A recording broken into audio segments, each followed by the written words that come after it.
Hey folks, I'm Guy Kestevan, the Tester Man, and these are the Mavic Allroad SLs in carbon.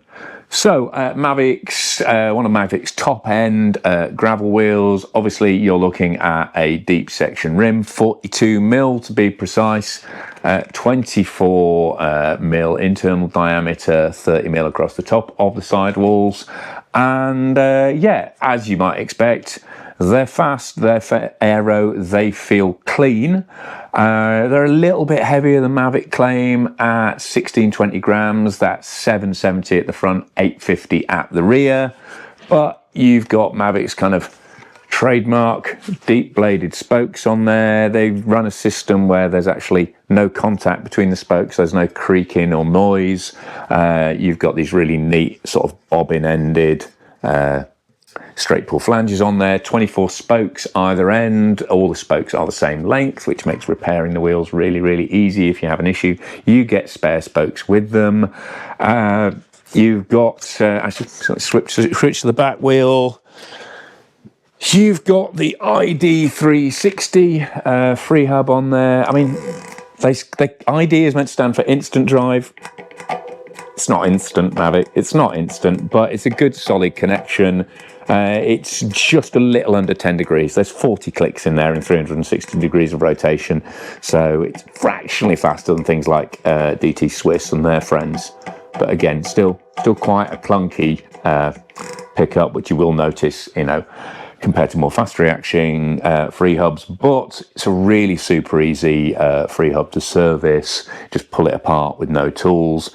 It's super reliable. I've been using this Freehub on my tandem for years on the Mavic mountain bike wheels and never had an issue. And then the bearings are their QRM system, which again, you get a little preload spanner in the wheel box with them, but very, again, just really good sort of self-adjusting cartridge bearings in there. And I mean, obviously, if you know different, jump in the comments and say, oh no, I've had terrible troubles. You know, because Mavic have had their issues in the past with some of their road wheels and some of their mountain bike wheels with them dying pretty quickly. But the recent batch seem really, really solid. And that's kind of a feedback with the wheels overall. I mean, they're your modern blunt aero profile, so you've got a bit of a speed advantage in a straight line without them gusting or tramlining too, obviously. I mean, they do stand up a little bit in corners. They will gust slightly, obviously, compared to a flatter rim. And they're a little bit more wooden, but they're certainly not punishing over that sort of classic lumpy grass, washboard, farm track stuff that is a staple of UK gravel, especially if you're on the gravel is basically old mountain biking side of things. And they seal easily. They've held the seal easily as well, even at low pressures. And they're a really good all-round speed wheel, I would say. You know, nothing exceptional in any of the stats, but just reliable, dependable, really strong.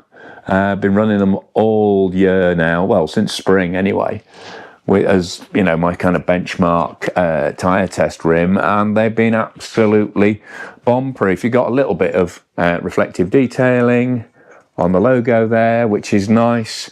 So really the only thing that triggers, oh, and 335 kilo rider and bike weight, which is kind of a useful add-on over the industry standard 120 kilos. So that gives you confidence in the strength of the wheel, and the fact that if you register them, you can get a lifetime warranty on them as well. It's not full crash replacement. You do have to pay a bit of money for a replacement, but yeah, there is a cut price crash or damage replacement deal on there. So the only real thing that triggers me about these is it's like you get silver valves. I know that's really anal and really geeky, but you know, Mavic valves always used to be black. They were the first people to do black valves on the OG Crossmax wheels in the late 90s, and it was like, oh, got black valves, that's amazing. And yeah, so a little bit sad the valves aren't black, but you know, having silver valves makes them easier to find, so I guess that's a positive in that respect.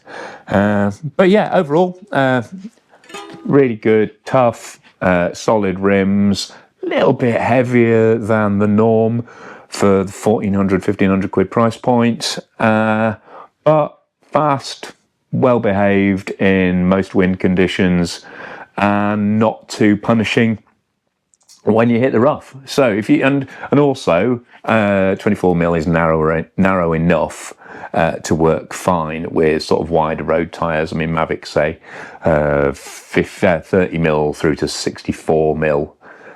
Which is kind of, right up to a 2.4-inch tyre. I think that would be a bit of a light bulb situation. Wouldn't want to go that wide on them, maybe. But I mean, these are allegedly a 45. I mean, I'll do a separate review on these Goodyear Explorer Inters. But I've run them with actual 45s and actual 47s as well, and they've been absolutely fine. And again, even when I've rimmed them out, there's no scuff damage. There's no sign of splintering in the carbon. He says, looking around to double check. No, all golden. So yeah, reasonably light, definitely fast, comfy and good handling enough for all round use, and super reliable guts, which counts for a lot when you're using wheels that you're going to put a lot of distance into, which is definitely the way gravel riders seem to ride. So there you go. Like, subscribe, click for notifications, do the Patreon thing if you really like what I'm doing on the channel, and or just give a gift on YouTube. That's the new thing you can do just by clicking in the comments. And yeah, if you're after some fast wheels with durable guts, then have a good look at the Mavic Allroad SL Carbons. Oh, and if you don't like carbon, then interestingly, the Mavic Allroad SL, which is an alloy rim, although it's not deep, it's not aero, is actually only about 30 grams heavier and significantly cheaper too. So if you like your wheels to be made of metal, have a look at those as well.